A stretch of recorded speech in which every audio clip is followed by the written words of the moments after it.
This video is sponsored by Squarespace. From websites and online stores to marketing tools and analytics, Squarespace is the all-in-one platform to build a beautiful online presence and run your business.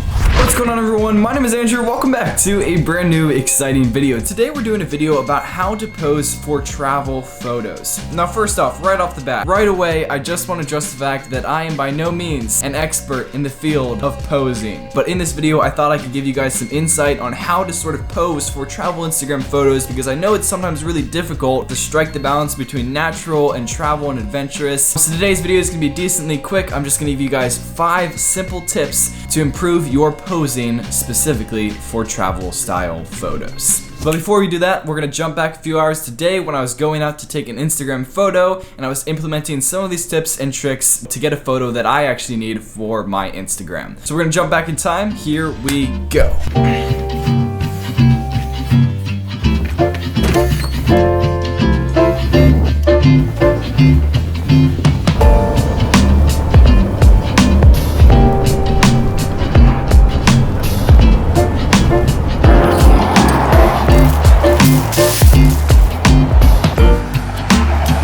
Alright everyone, so I'm on the tracks now, heading to the spot. Trying not to get hit by a train. I'm getting there though, so it shouldn't be too much longer. We made it. Here we are. Oh, I forgot how beautiful this place is.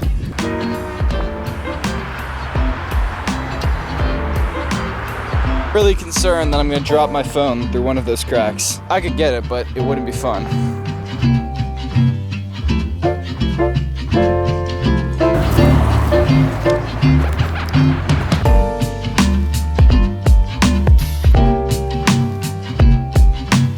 Alright everybody, so it's time to actually start talking about these tips and tricks. Now the first one, which is to live in the midground. A photo can be broken up into 3 different parts. You have the foreground, the midground, and the background. Now specifically for travel photos, you want to live in the midground. Because this is a travel style photo, we want to be able to show off the landscape and the environment that we're in, so you don't want your face to be taking up too much of the screen. So if you're a narcissist, this might be difficult for you, but you're going to want to move back in the picture. But on the flip side, you generally don't want to be in the background of the photo, because that's where you're showing off things like mountains or the ocean or just something generally beautiful about the environment. You're showing the volume of the landscape that you're in, so you don't want to be making that space your habitat. You want to live right in the midground. That's kind of the sweet spot. Now the second tip is to never let your eyes look directly in the camera. You want to look anywhere else except right directly in the lens. The reason being is because we want to direct the focus of the viewers to the landscape. So by you looking at the landscape, it encourages the viewers of the photo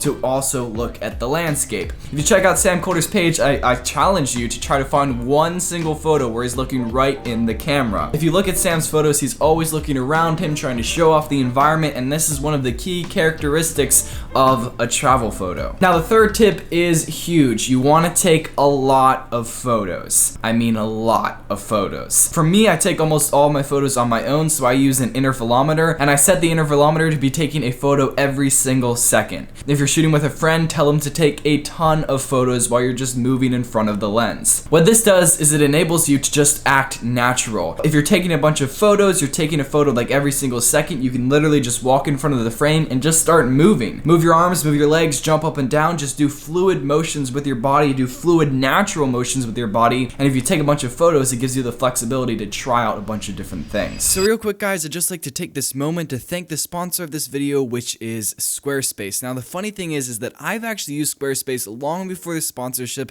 long before this video. I personally love Squarespace. I was looking for an easy way to create a portfolio for my work, and Squarespace was by far the best option. Not only do they have online stores, domains, and award-winning customer service, but the main thing that I love is all of the different templates that they have for you to choose from. For my personal portfolio website, I just went through until I found a template that I liked, and then it was super user-friendly, and I was just able to tweak a few things, really make it my own, and I was ready to go. Being able to have a portfolio of your work that's not just your YouTube channel or your Instagram is so useful, and if you're trying to get clients or move into the freelance editing space, it's really important to have a solid portfolio. Brands are more likely to take you seriously, and you're more likely to get different clients. So head over to squarespace.com squarespace.com for your free trial, and when you're ready to launch, go to squarespace.com/AndrewJames to save 10% off your first purchase of a website or domain. So coming up on number 4, I hesitate to put this one in there because it sounds so just like pretentious and weird. I don't know. Essentially, it's find your angles. That's a term used all the time by like models and everything. It just means to find the angle that you think you look best at. If you guys go and look at my Instagram, which is at AndrewJames, if you scroll through, you're gonna see sort of one pose coming through almost all of my photos, and this is my angle. People make fun of me for it. My parents actually make fun of me for it, but the angle is essentially just turning my head to the side like this. Maybe you guys think that makes me look terrible. It's just a personal preference. I just think if I look at photos, I generally think I look best at that angle. Maybe that makes me sound weird, but everyone has an angle that they like themselves at the most. Find your angle and you're always gonna get better photos. Alright, so the last tip that I've got for you guys is just to relax. This kind of goes back to looking natural, but if you're uptight, if you're uncomfortable, if you're stressed out, you're probably not gonna like the way you're posing in a photo. You could turn on some music if you wanted to, you could stretch, just whatever you have to do, just sort of relax. If you're trying too hard or overthinking it, it's not gonna be a good pose. You just wanna do your thing and look natural. Saki. Hey, buddy. You're crazy, man. You're crazy. Alright everyone, so I think that's going to wrap it up for today's video. Sorry this one was a little bit slower than usual, maybe not quite as many edits. I didn't have quite as much time to make this video, but I hope you guys still enjoyed it. If you guys did enjoy this video, be sure to give it a big thumbs up and subscribe down below. If you guys want to see more Instagram related videos, then let me know down in the comments. And if you guys want to follow me on Instagram, my Instagram is at AndrewJames. Thank you guys so much for watching this video. Be sure to get outside, film a video, make a difference, and I'll see you guys in the next one. Peace.